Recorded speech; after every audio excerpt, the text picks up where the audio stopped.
The Avett Brothers, live in concert, Friday, August 25th, Wells Fargo Arena. On sale now at HighVTix.com. Chris Williams, Chris Hassel. Two guys named Chris. Presented by Fairway Meat and Grocery. From the Channel Seed Studios, this is Iowa Everywhere. Channel Seed. Seedsmanship at work.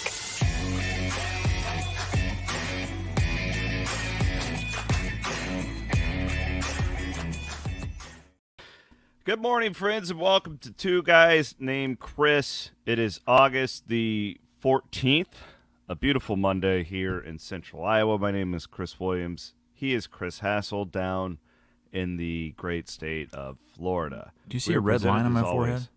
Excuse me? Do you see a red line on my forehead, or is that just me? Yeah, would you wear like a I was wearing hat a really hat tight earlier. or something? God damn it. It's messing up my Botox.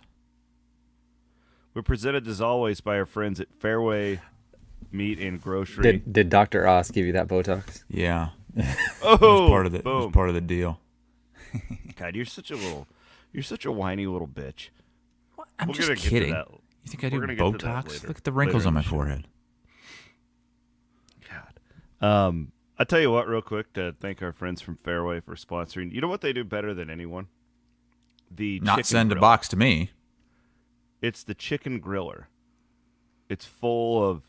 So, Van Winkle, I've tried to make these on my own before, and it's a disaster. So Those what's in wrapped, this thing? those wrapped in bacon? Chicken They're wrapped, wrapped in in bacon, and they're stuffed full of stuff. So, like, I personally like the broccoli and cheddar one. It's got broccoli and cheddar in it. But you can get them with, like, there's the cowboy, there's the Hawaiian. I honestly think, Matt, you're a Fairway connoisseur. Like, I am. this is the best thing that they do. And I know that they have, like, more fancy meats and stuff. Nobody does the chicken griller better than Fairway. I haven't tried the chicken grillers. We got family in town right now, and I made some filet mignon Oh, on look the at smoker. that. Oh my Look at that gosh, meat. it was so good. Damn, that looks good. It was amazing. Ooh, your All hands right. are all bloody. It looks like you're unwrapping a brand new placenta. The problem I've had with the grillers, I mean, it wasn't me cooking, but like when my dad would cook them, and I don't know where they were from, but he never was able to cook the bacon all the way. Like the bacon was always just super floppy. It's probably your dad's fault. Yeah, it probably is. Yeah, it's definitely Don's fault. All he could do right was a crumpled up hamburger. I think what you got to do with that, especially with the chicken, I don't know what he was cooking it on, but you've got to It was on bring a grill. like a gas grill. Was it? I know it was a grill, you dumbass. I'm asking what kind of grill. Because I don't know. like Matt and I we each have a Traeger, and you have to, when you're doing the chicken, you've got to bring real heat at some point. What's a Traeger? Is that the Traeger was It's a smoker? It is, but A smoker is a grill? I use it like one all the time. Yeah. I mean, it's basically like an oven that's outside is how I look at it, with smoke as opposed to electricity running it. That's how I would. Okay. Well, and it's the indirect heat. It's not like a flame that's just charring things. Yeah. So it's just You got to slowly- bring real slowly heat to cooking get it. that bacon done, though. I'm guessing your dad didn't make it hot enough. Yeah, that's my guess too. Son of a bitch.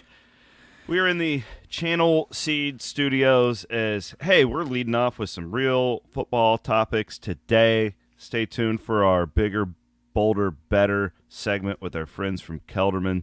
Really, At because the end. we got a text from Keith Murphy yesterday, and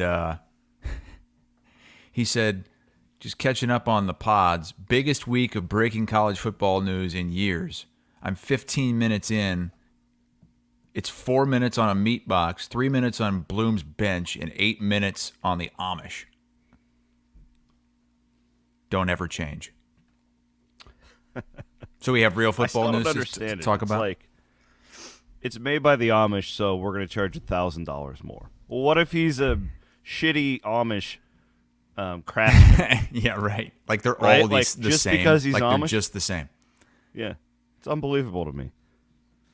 And then I got my buddy English was over, and he was commenting on our conversation about this too. And he's like, "Yeah, but they don't use power tools, so it takes them longer."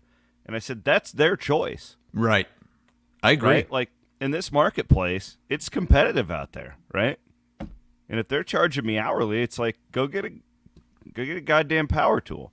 I'm sorry, like I shouldn't have to pay more for it. That's all I'm saying. I'm with you on this one, Williams. I'm with you. Cade McNamara goes down during the Kids Day scrimmage at the University of Iowa. Now, I do want to point out real quick, this is a good time for us to pub our new show with Scott Docterman and Chad Lysico. They are airing today.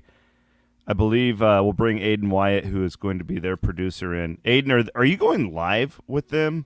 Is that the plan, or are we just going to record and post? I believe that was the plan. Record and post, yeah. Okay. They will be recording today at 11 o'clock, and I'm sure that Scott and Chad will have all sorts of great insight on the Cade McNamara pseudo-injury. Their show will be called Legends and Listeners. I love it. Very well done, gentlemen. Very well done. That starts today, and then our new Big 12 show with Nick Osen and Jake Brind. I believe they are recording on Thursday of this week. Now, we will have consistent days and times once the season starts with these guys. We're kind of flopping around right now.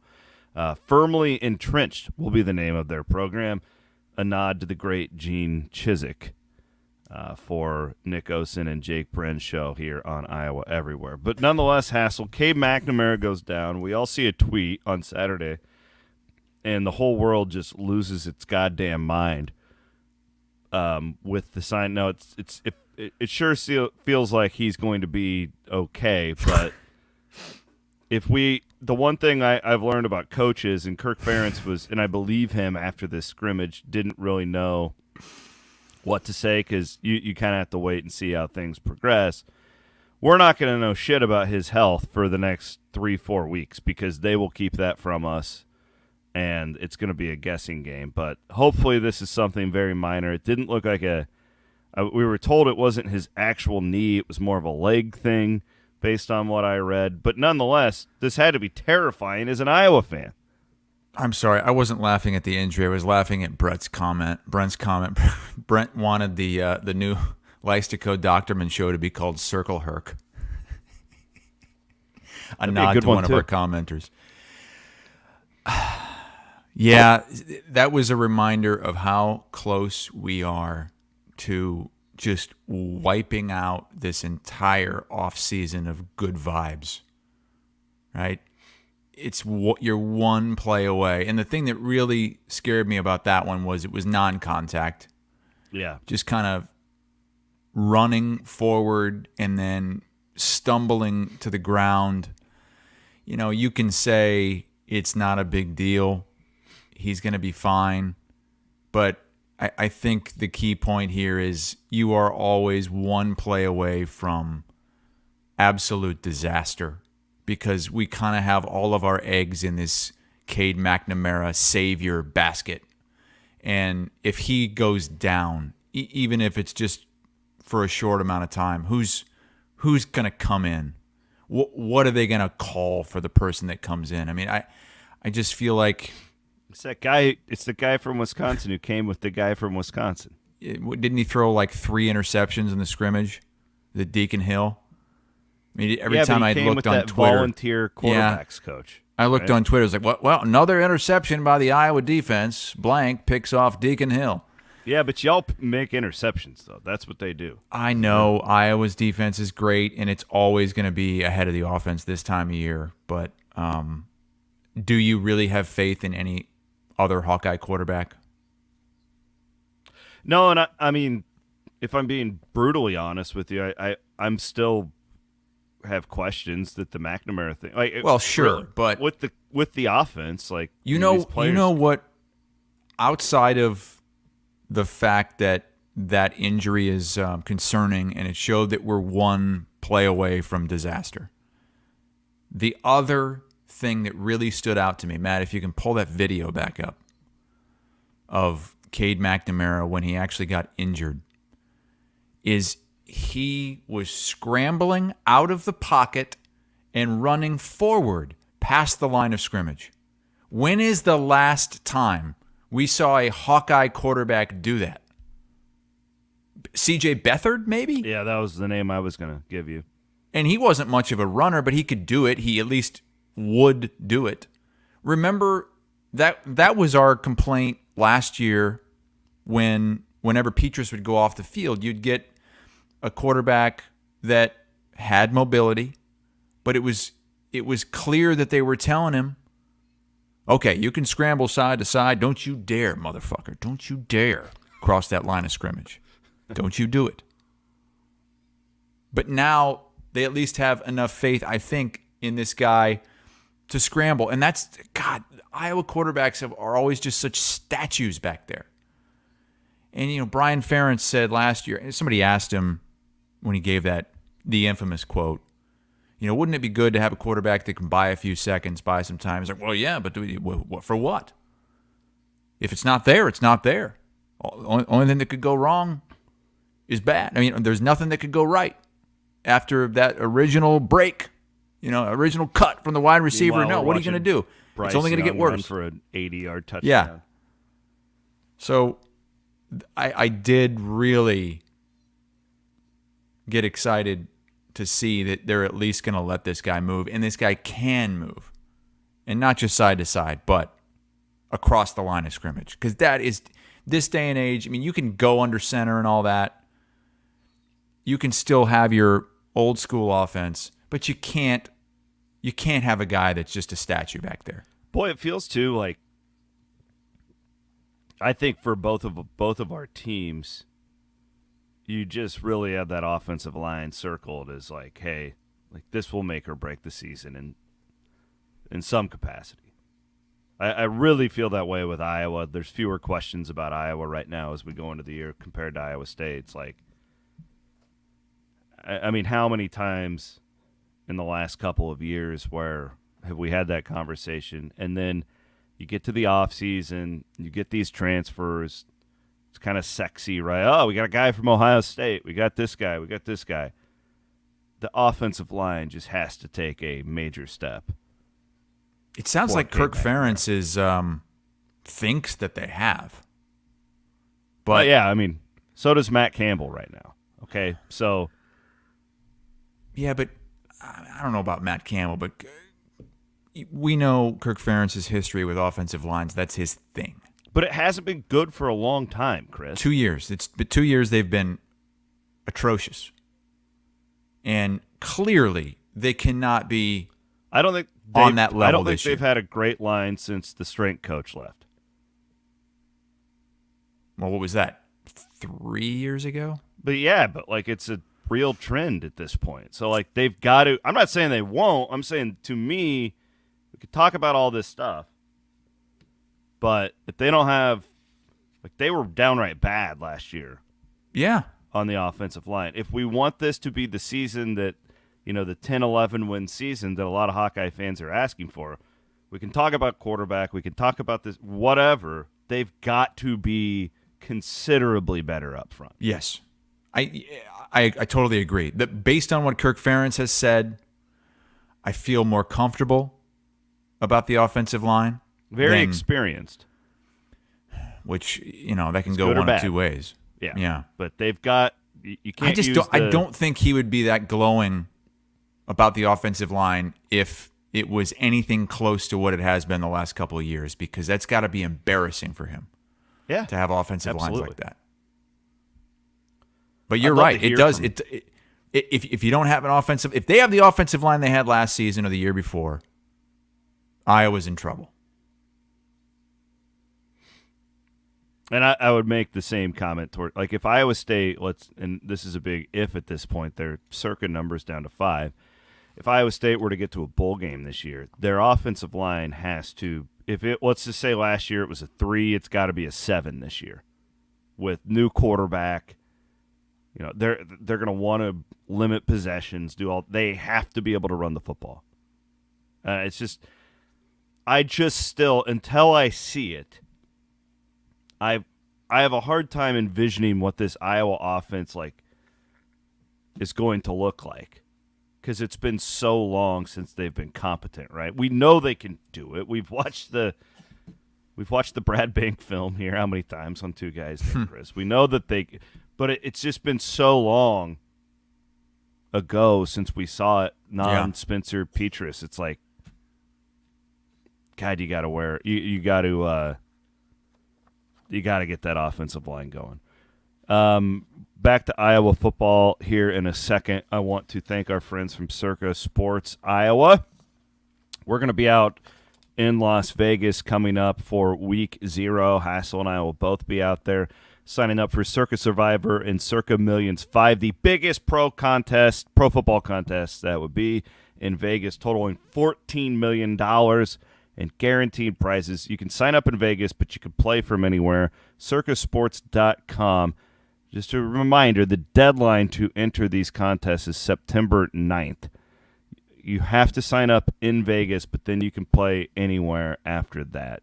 So we will be out there, and Aiden's going to be with us in a couple of weeks for Week 0, and you guys will get to follow along with our shenanigans when we are out in Circa coming up here in just a few weeks. A couple more Iowa football notes before we get to Iowa State. Hassel, you had a question. I feel like we're towards the end of this gambling thing now. Oh. What inning we in now? We are in the 8th. What'd you say about 3 weeks ago? I think I said the 7th. 7th or 8th? Yeah. And I said 4th. Yeah, you were right. I think football-wise, from what I understand, I know with Iowa State football-wise, it's pretty much done. Okay, so let's piece that together. How many outstanding, that they haven't publicly talked about, players that we don't know what they bet on? I think 0. I think it's just in the hands of the NCAA now.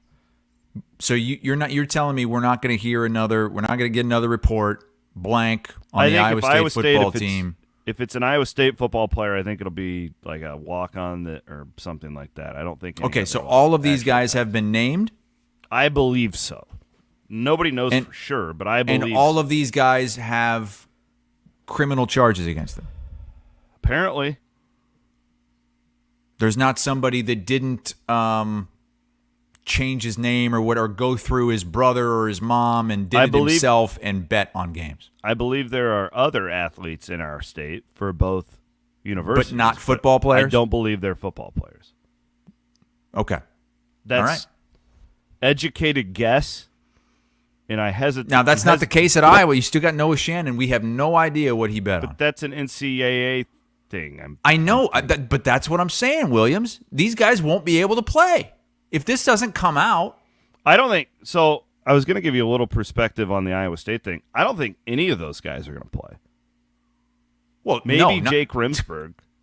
Maybe Jake Rimsberg, the right tackle. But, so the way Campbell's dealt with it is a little different than Ferentz. They've chosen two ways to do this, and I don't think one's right and one's wrong. Campbell hasn't had these guys around the program since May, since all this happened. None of them have practiced. They're not lifting. They're not doing any of that stuff with the team. And they've just gone on we're going to play without them. Mm-hmm. Where Kirk, I give Kirk credit, letting Noah Shannon talk on Media Day. Yeah, that's really surprising to me. I loved it, though, because it was you saw, you saw his emotion. You saw he felt bad about his poor decision. He must not have bet on a game, on an Iowa game. No way. He must not have bet thousands of dollars. But I'm telling you, and Ferentz knew about that, I can't imagine that he would want to bring him to Big Ten Media Days and want him to talk. Matt and Kirk did not know. I promise you, when the Arlen Bruce thing came out last week, that was a surprise to people in the Iowa football. So why do you think Kirk Ferentz knows exactly what Noah Shannon bet on? Well, he hasn't been charged with anything. So, because from what I understand, that doesn't mean he didn't bet on his own game. they've gone through and tracked all their bets and stuff like that. Yeah. And clearly, like, Noah Shannon, I'm guessing, didn't use some fake name. Right. Right? So he's not getting criminal. Yeah, he's not being criminally charged. Right. But what if he still bet on an Iowa game? What if he bet thousands of dollars and you meet those thresholds? I'm guessing because I think these compliance departments have gone through and combed through all that right now. I don't think they throw So you him think out in now front of him. everybody knows what everybody did, but they didn't a couple weeks ago? Yes. Even the players who aren't being criminally charged? In football. Yes, I Okay. think so. In All right. football. Now, I think there's more coming on other sports potentially, but I Sure. think this is the DCI's way of saying, hey, let's get the football thing done before the season, even though it's 2 weeks before the Well, season. But yeah, so what's the that's- next step with Noah Shannon? You're waiting on the NCAA. I'm guessing that this is all a guess. I want to make sure everybody knows that because nobody really knows. But I'm thinking that they have gone through his DraftKings and FanDuel accounts or whatever, and they've tracked all of his bets, and they've turned that into the NCAA, and they wait on a suspension. That's my guess. I'm just not so sure that the NCAA is going to come down and decide by the start of the season. I don't think, for Iowa State at least, any of the guys that have been mentioned, I don't think any of them will play this year. Other Okay. than And perhaps I don't either. Jake I mean- Rimsberg, because he only placed like 6 bets. So it's possible that they could get him back like halfway through the year. But it's just affecting Iowa a lot. So the only guy we Yes. know about in this criminal thing is this kicker, right? Is he the only one that we know about that's still on the team? That's still on 'Cause, the you know, team. Arlen Bruce isn't there, obviously. Yeah, that's and- what I'm saying. Yeah. So that really surprised me when people were tweeting during this scrimmage. Well, there he is, Aaron Blom. He's out. He's not in uniform, but he's out there. He's with the team, not participating. But that's really surprising to me. A guy who is being accused of betting the under in an Iowa game that he was suited up for is still with the team. Like, does that surprise you? Yes, it does. And I get it. It's still all allegedly. It's all ongoing. Yes. But man, if someone was being accused of taking the under or betting against the team, like in the Iowa State instance, or even betting on a game, on an Iowa or Iowa State game, I wouldn't think that they would be around the program right now. So that really shocked me that he was out there. But again, it goes to how differently Matt Campbell and Kirk Ferentz are handling this thing. Yeah, and I don't necessarily know if I think one's doing it right or one's wrong. I like to use the phrase, there's no playbook when it comes to this, right? Like, neither of these coaches have been through this. Really, no program has been through this. This is a really... I'm reading a tweet. Do you guys see this? Yeah. Jake Bren was at Media Day, and Ferentz, this isn't a direct quote, but basically said, the players would have been better going off to a bookie instead of using the apps. I was listening live when he said that, and so you can kind of tell, you can kind of read his He's thoughts pissed on about this. You can tell. He is very pissed. He's pissed. But at the same time, come on here. I mean, you got guys betting. You got Arlen Bruce betting on half the games he played in. I'm going to say Guys it one taking more the time, under. dude. I'm going to say it one more time. Any of these guys that bet on their own game should never play again, okay? We And all I don't can think agree they with- will. Yeah, we can all agree with that. But think of how small our state is. I just want to point a couple things out to you. One, we're a very small state. Two, look at the guys who are all caught up on this. There's white guys, there's black guys, there's quarterbacks, there's kickers, there's linemen. It's not escaping anyone, okay? So, like, from what the scope we have, It doesn't matter if you grew up with money, if you're white, if you're black, it doesn't matter. You're caught up in this. Like all demographics are. And we've got this many guys in our state who have been betting on their own games. Yeah. Think about that.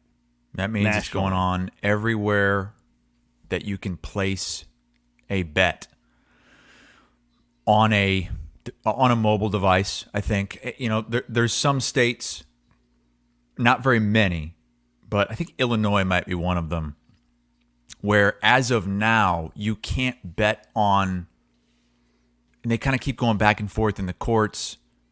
You can't on your phone, even though gambling, sports wagering is legal, you can't place a bet on like an Illinois football game on your phone.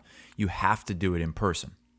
So that might, that would make it a lot harder for these guys, especially the ones that are changing their aliases or whatever. Now, you can still go have your mom walk in there and place a bet, but she would have to then pick up the money herself, give you the money, right? Which, I don't know, is that even illegal? I have no idea. Probably. But I don't know that would be caught. But most of these states where gambling is legal, and there's 30 plus, you can place a bet on your phone. So we know if this is happening in Iowa at both major institutions, it is going on in every other state where you can do that exact same thing, where you can bet on your phone, on your computer, through an alias or what have you. It's happening all over. And I guarantee you there's circumstances that are far, far, far worse than anything we've seen from Iowa and Iowa State. Because this is just one state of 30 plus. Mm-hmm. Well said. Before we move on to Iowa State, I want to thank our friends at Channel Seed. Give a shout out today. We got a big one here. We're going to Raccoon Valley Ag and Gabe Fiskus. Gabe is out of Goldfield, Iowa. He is the mayor of Goldfield, Iowa, who's a big Iowa State fan. The mayor of Goldfield is a Channel Seedsman. Oh, hell yeah, to quote the great Stone Cold Steve Austin. Shout out to you, Gabe Fiskus. I want to give a shout out as well to Matt Fletcher, Channel Seedsman, who is helping the Peterson farm in Muscatoon, Iowa. Matt Fletcher, thank you for your service. Getting to be a busy time for those farmers, man. Also, if you want to go to the Avett Brothers on Friday the 25th of August, you should go to iowaeverywhere.com and click on our Evening with the Avett Brothers link, where you could register to win tickets to see the Avett Brothers and a chance at an overnight hotel stay that is worth. You also get $100 for food and drink. You can just go. That's literally all you have to do. Go to iowaeverywhere.com, enter that, and we're giving away a bunch of tickets to the Avett Brothers coming up on August the 25th. Iowa State had a scrimmage. Iowa State had a scrimmage too? Yeah, but it wasn't open like Iowa's was. Campbell's got it all locked down. I was wondering because I saw those pictures. Like, what the hell's going on? But nobody's reporting from it. Yeah, no, we weren't there. So we really don't know anything that happened. Cyclone Fanatic Premium subscribers kind of do, but not a ton. This stood out to both of us, and it's just the pure marketing of the Iowa State football program right now. There was a photograph posted by Cyclone Football on Twitter of J.J. Cole, the true freshman, and the redshirt freshman Rocco Becht, who are in the quarterback competition. I'm told they are still splitting reps with the ones. But this was one of the highlights from the day. So clearly they are trying to move our minds away from one Hunter Deckers. And you really got to kick out of this. I don't know, though. If I'm little Becht, I'm a little bit peeved. Why is that? Because I think if I'm a fan, I'm seeing this picture. I'm seeing J.J. Cole just towering over Becht.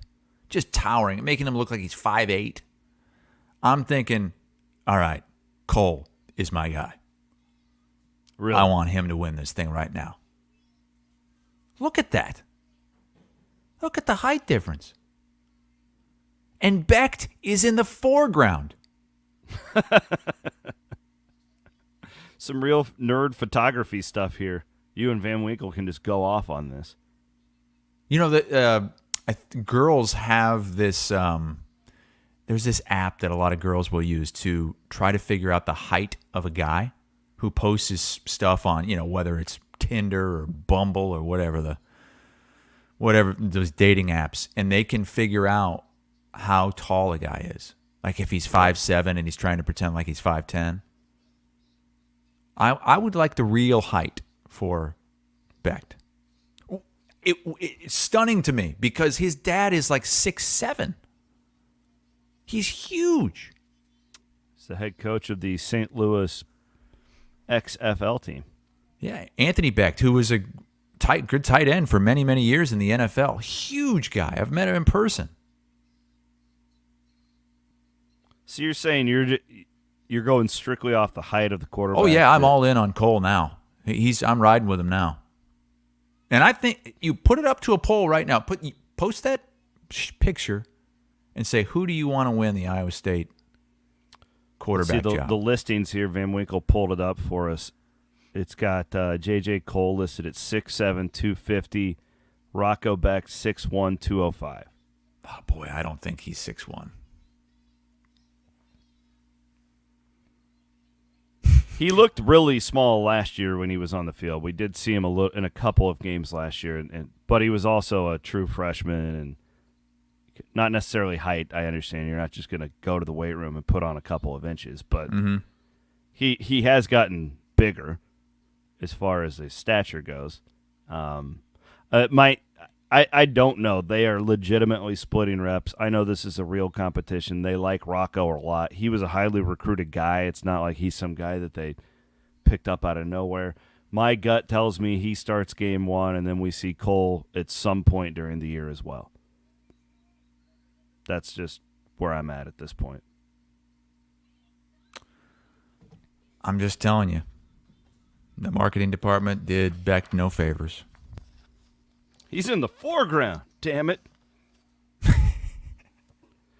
Here's a realignment quote from Trev Alberts, the Iowan who is now the Nebraska athletics director. This is from Brett McMurphy of the Action Network. Here's the quote. History is unkind to conferences that have not had the courage to expand. I don't believe it's done.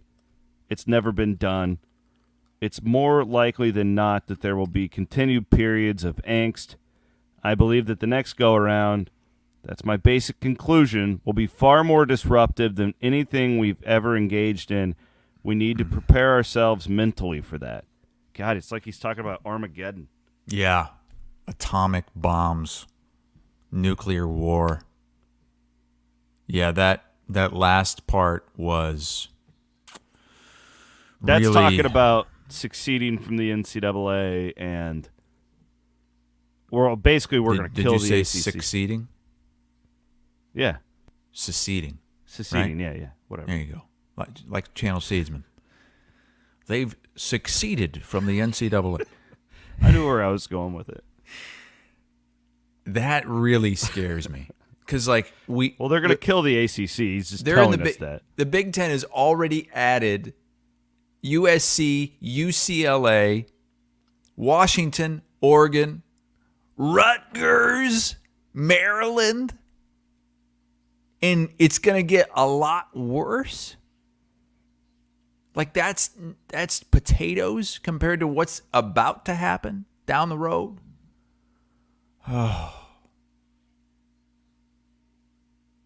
It's just, I'm sure your nipples are hard again. No, not anymore. Oh, you've had enough? You've had your I'm good. There's also a theory out there, and I don't know how this happens. This is the one I'm rooting for. I've used this example, I think, with you before, but it's like I kind of think of it like cable. It's like, oh, we all hated cable. We're like, oh, we want a la carte. Well, now we have like 20 apps, and it sucks, and we're paying more. And we're like, hey, it'd be really smart if we could just have all this in one spot, kind of like cable. Where you can kind of flip back and forth. Yeah. And, like, there's a theory out there that everybody's going to realize how much this sucks and kind of go back to the old way of doing things. But I just don't know financially how that will happen. Like, do you think the SEC and the Big Ten are going to be like, yeah, we're going to quit cashing $100 million checks per school just to appease the geographic purists of college athletics? Like, I don't see it happening. No, it's still going to always follow the money. All that is going to ever matter is how much money can be made. That is the only reason that these major decisions are being made. It has nothing to do with Gene Smith saying, oh, we're just so excited to add these great athletic institutions of Oregon and Washington to the Big Ten. They fit our blah, blah, blah. Give me a break. I don't know enough about it, but I do question as well. Once these leagues become so big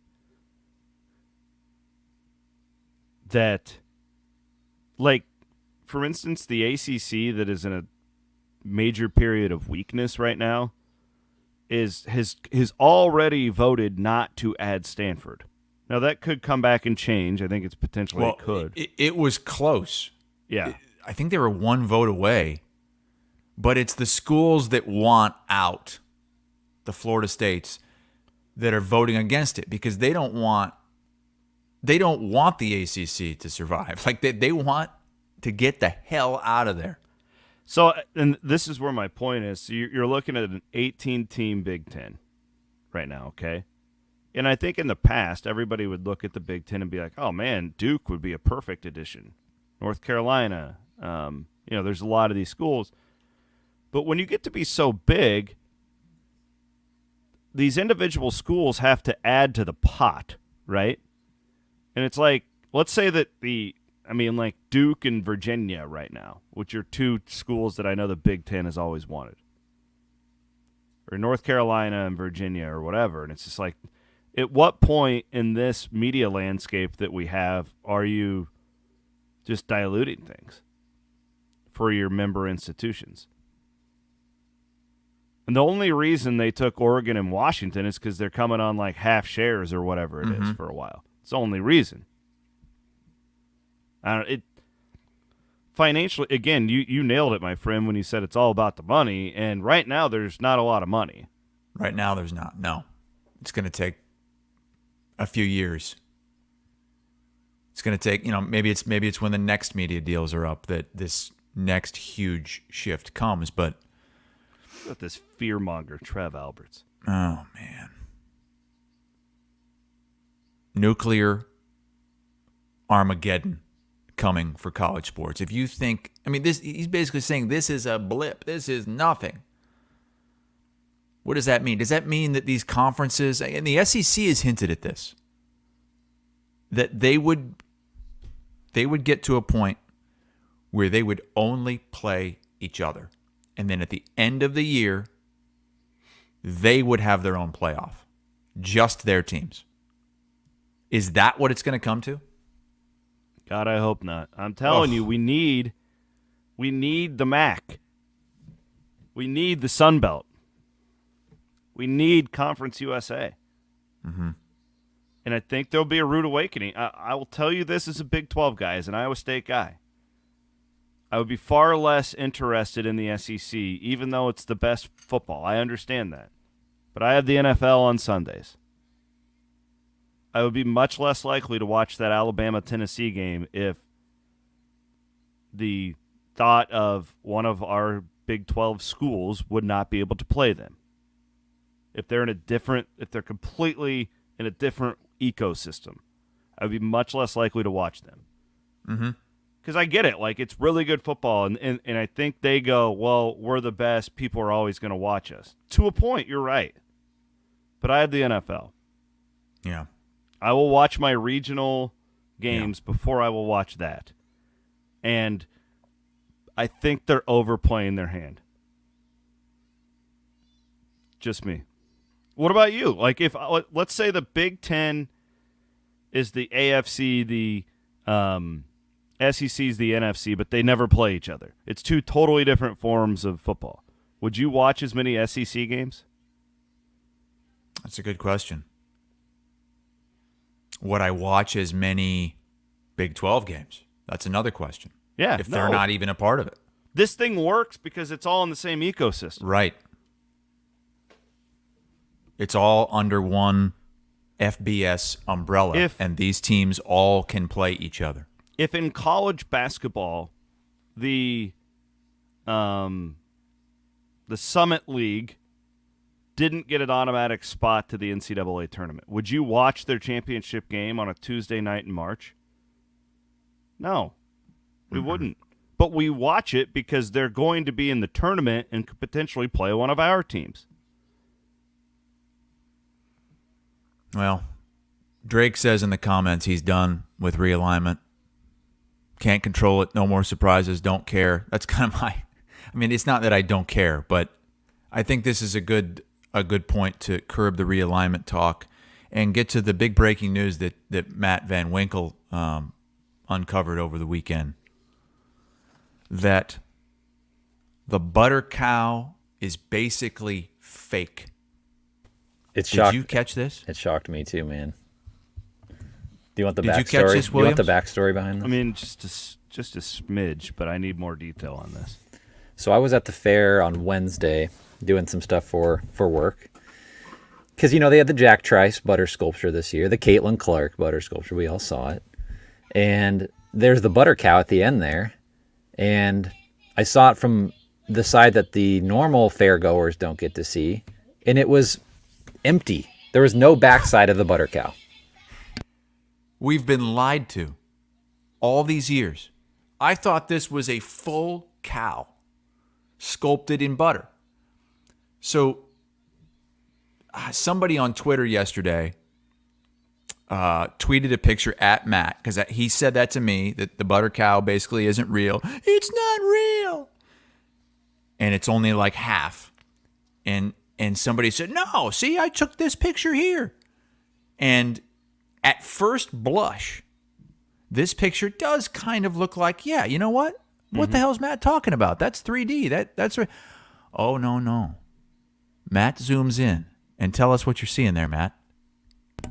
It's basically a hollowed out cow with like drapes over it. You can see it. You see those like cream colored drapes, Williams? Oh, wow. Yeah. I was All the it guy's is calling is the guy the called me a liar. I was literally there in front of it. I'm like, I'm not lying to you. She told me, yeah, we only fill in the part that people see. You know what the other crazy thing is about the butter sculptures? They've been using the same butter since 2005. What do you mean? They reuse the butter. When they're done with it, they just put it back into these buckets and then reuse it. So wait, but if you're just gonna build the same butter cow every year out of the same butter, why not just keep it up the whole year? I don't know. It's part of the fair tradition.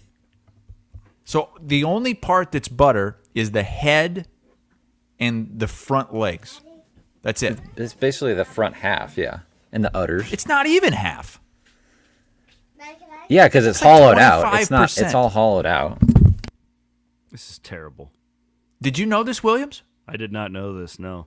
Also, I don't think there's a human on the planet that gives less of a shit about the butter cow than me. Like you couldn't pay me to stand in line to go see that thing. I don't care. I've never gone to see it either.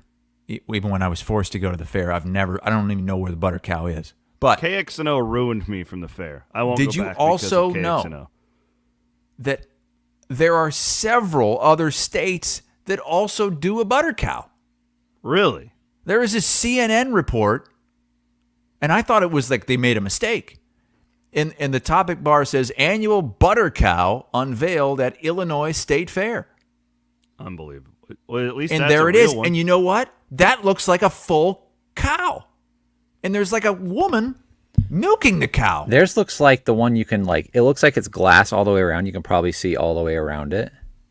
Now, some of the stuff like the Jack Trice, the Caitlin Clark, the Kurt Warner, those are full sculpted objects. The cow would be too much butter to fill the center of a massive cow. It would collapse probably.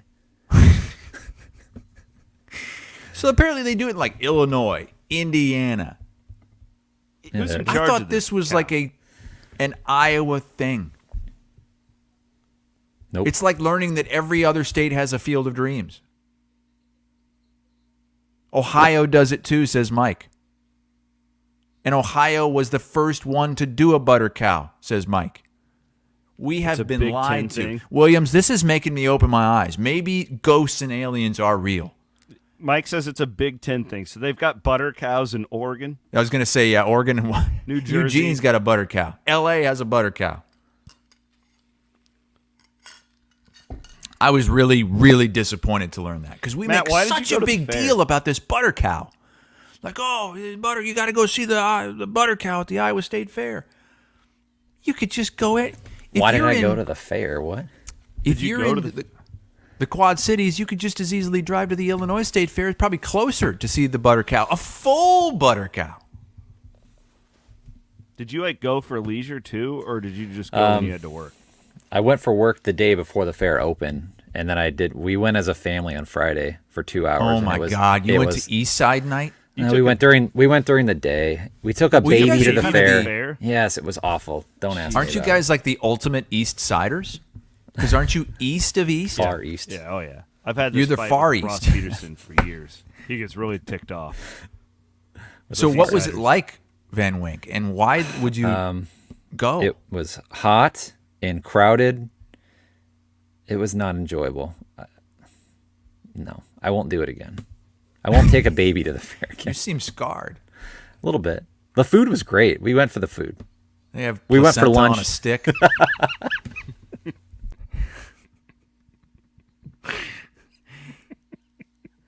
Could you imagine? Oh, it's Right coming, next to baby. the- Did you see? They've got a lobster roll that's like $60. Yeah, At I the actually state heard fair. it's incredible. My buddy is the one who created that, and I heard it's really good. I would eat that. I don't think I'd pay $60 for it, but holy mackerel! Should we do today's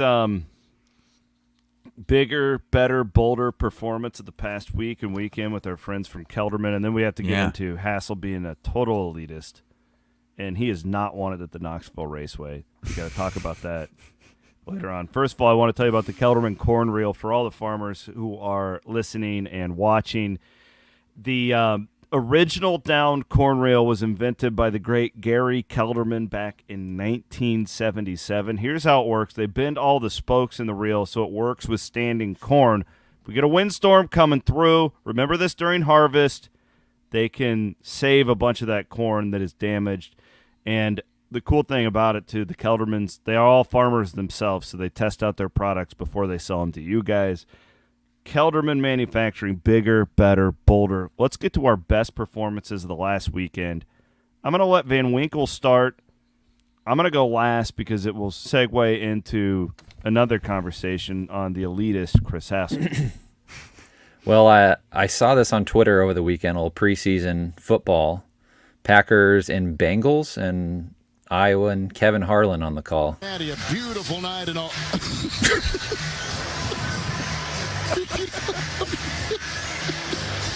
Excuse me? A beautiful night in Cincinnati. What is she wearing? A cheese bra. That's a cheese bra? It's a cheese bra. You got to For watch those- the stream. For those who are listening and didn't see the stream, Harlan goes, "It's a beautiful night," and then they show this woman with a cheese bra, and they all just start laughing at it.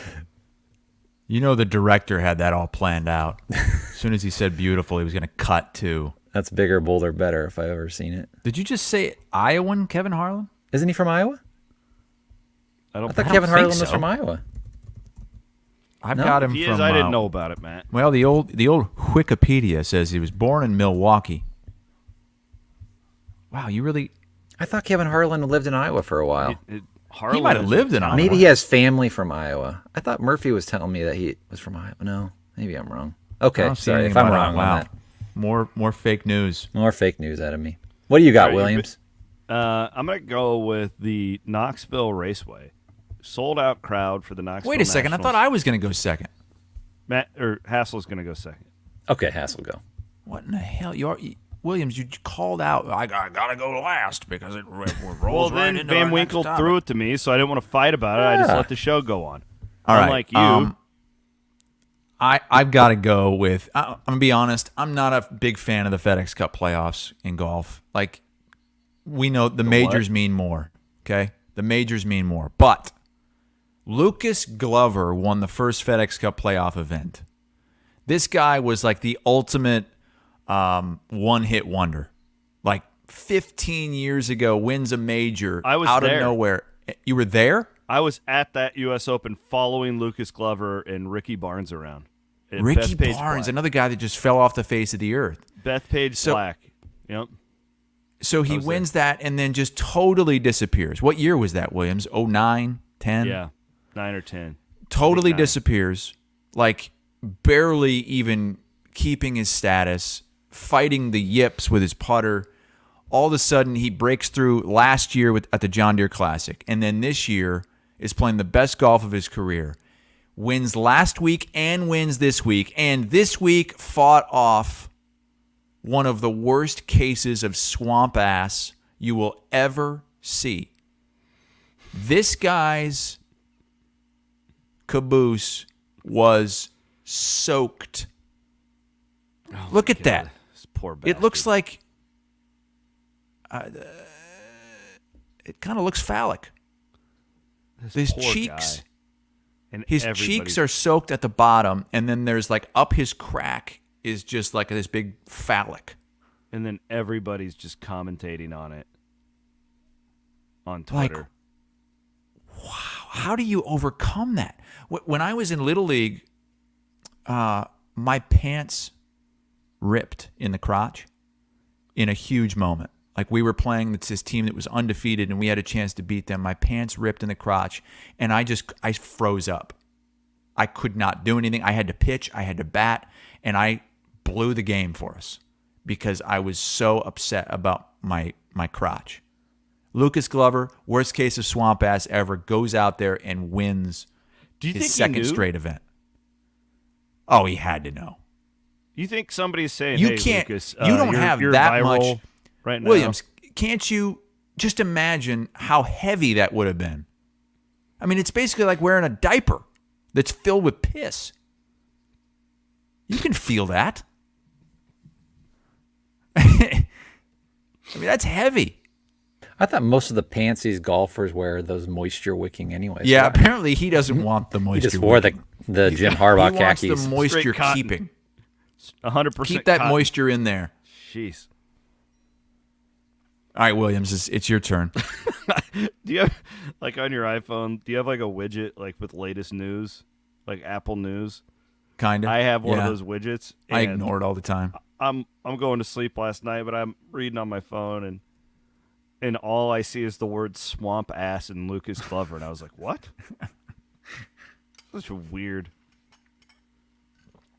headline to see. Are you one of those people that puts the baby gold bond down your pants, down your front and back when it's hot out? I haven't, but I should. I probably should at this point, you know? Andy Fales does that. Keith Murphy does that. They're the only two people I've ever met that do that. Like what? Yeah. I don't do it. I don't really get it. I've never done that. I'm going Knoxville Raceway for my Kelderman bigger, better, bolder performance of the week. This place didn't even was sold go. out. Well, there were reasons I didn't go. I usually go. Sold out crowd.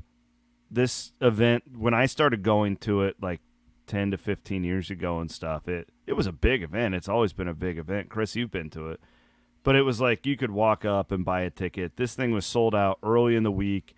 Kyle Larson won it. It's getting national headlines. It really has become, you know, since COVID, I think it's really taken a new step because they do all these streaming races now and people can watch it throughout the year. They become bigger fans. They want to be a bigger part of it. There's nobody who does this type of stuff better than Knoxville, and I wanted to give them a little bit of a shout-out because they had an awesome couple of weeks there where they really, really cemented themselves as one of the crown jewel races in all the country. So Kyle Larson wins. Kyle Larson wins. That doesn't hurt, you know. Well, no. Maybe it hurts you a little bit. It hurts best you race car driver in the world. Now you owe me $30. This is a bunch of bullshit. I don't owe you anything. You These are handicapped extremely unofficial. the race. I am you not a had bookie. Kyle Larson at plus 130, and I said, all right, I'll bet the $100 that Bloom owes you via me on Larson to win. And he did. So now you owe me 30 via Bloom. My handicapping for the Knoxville Nationals was phenomenal, by the way. Well, what about my pick to win? I picked the right winner. I mean, that was an easy pick.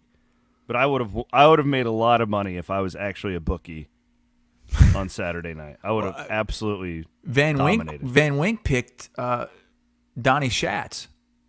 He tweeted not a a bad gif of pick. the guy that's just said, I just shat myself. Shat down my leg on that one. So I want to really quick just point out something that Hassel actually tweeted. You know, people are excited about the race. A lot of people, even if they're not there, they're watching it. People are excited. This is a great Iowa event that is a worldwide following. And Hassel says, in reference to the Knoxville Nationals, if I could I think I quote tweeted a video that Connor, I think it was Connor CF Chang's posted of the full stands and the national anthem, and there was like a woman on a horse galloping down the backstretch with an American flag. Yeah, oh yeah, that's a big deal there. Hassel says, if I could go to this and have my own private box so I wouldn't have to get dirt on my clothes and in my eyes, and also not be subjected to the noise and the people, and have my own mixologist, ... I think I would go. I think I would. Like that, I wasn't trying to be an ass. Like that video that was posted by Always Race Day, that looked cool. It looked really cool. The stands are just packed. You would have fun at this event, but I don't think I'd want to take you. I would be overwhelmed by the noise and the dirt. It's the same thing as my wife. I don't want to take my wife to this. She's going to ruin it for me. Oh, you see the horse there and down the backstretch with the American flag? Yeah. You would totally ruin this event for everyone around you. Not if I'm comfy in a box. But I'm not sitting in a box. I don't want to sit in a box if I go to the night. I want to sit out there and with Blake Anderson and his crew and like my boys Chad and Jeff and like where in the infield? No, in the stands with the people. It just you really scared me when you said that dirt gets on everything and in everything. I will tell you this. It gets in your beer? Not really at Knoxville. That's what? So like Knoxville's a huge facility. Like if you go to a place like Marshalltown, you're coming home and you're gonna have 6 layers of dirt on your face.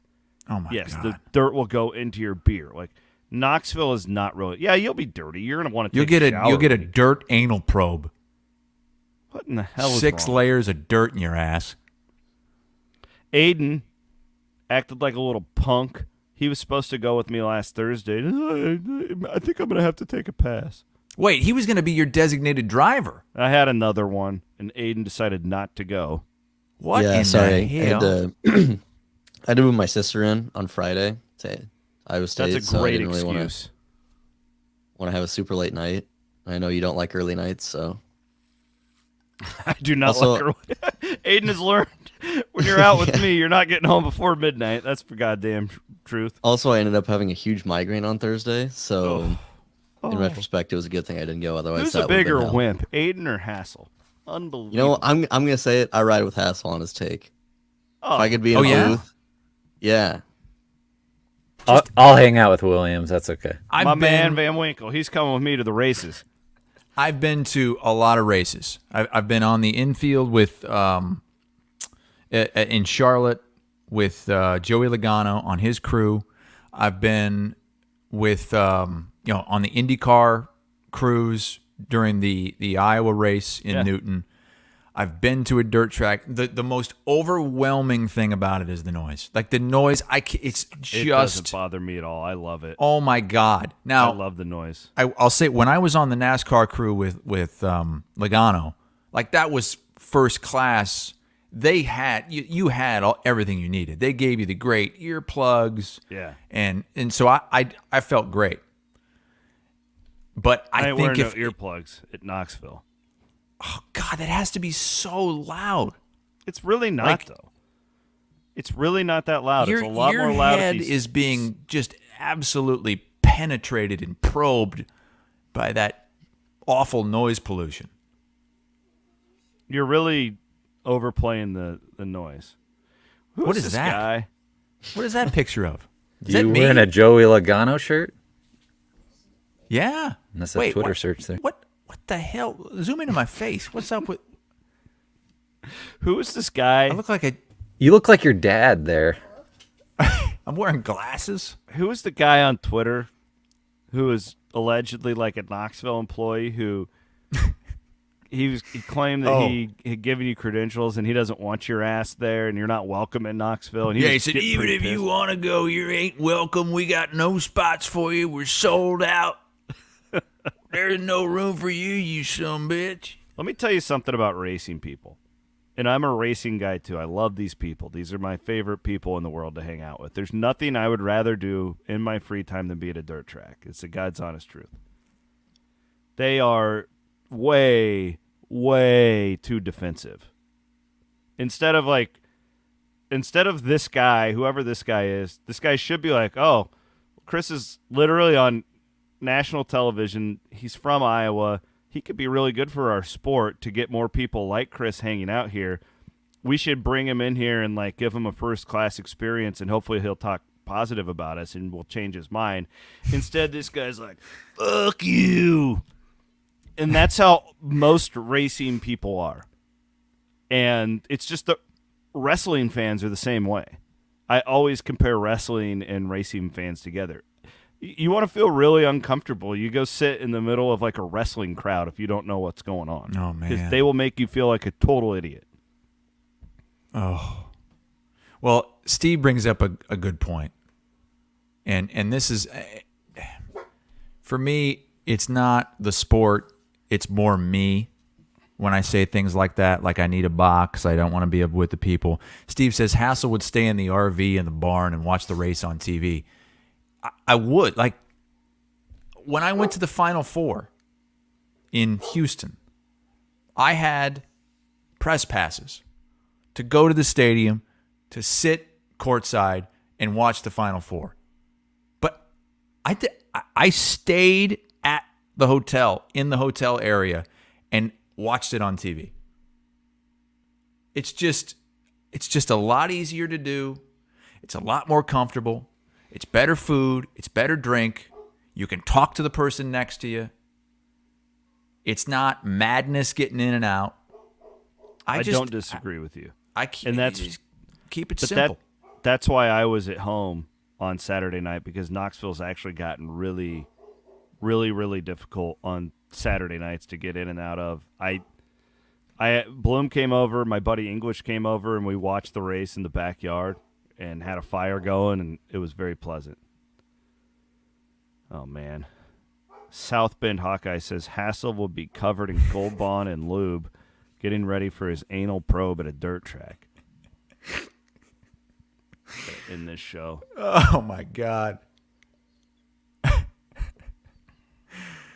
You did tell me, and I don't know if you were just giving me lip service, but you said you wanted to go next year.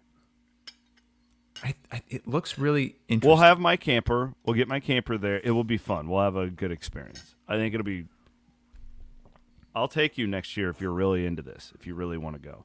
How do the Rednecks decide what to do when the Knoxville races are going on and the State Fair is also going on, like East Side Night? How do you pick? I mean, I go to the races. But what if you're an East Sider? I think and if you're a Knoxville racing fan, racing always will take precedent over the fair. Be my guess. All right. Thanks for watching, everybody. We had another great show, and we have a ton of people watching this thing now. By the way, I got to clear it up. Awesome. Kevin Harlan's dad went to Dowling. And he used to come visit his grandparents in Des Moines in the summer. Well done, Matty. He's an honorary Iowan, I guess you could say. I wasn't totally off. Legends and listeners, it's going to be presented by our friends at Heartland Flags along with Firmly Entrenched. They will have their first shows coming up this week. The third guy named Chris wants to know why I'm using a straw. It's a metal straw. Why What's are wrong you with using that? a straw? To protect your lipstick? Well, I don't know. I just felt like it. I don't like it when the ice touches the outer part of my face. Like, kind of gives you a little bit of a liquid mustache. All right, let's end this show. Thanks to Maddie Van Winkle for the production. We love all of you guys. Thanks for listening. Please tell your friends about us. Football season's coming up. Have a great week. We'll be back on Thursday.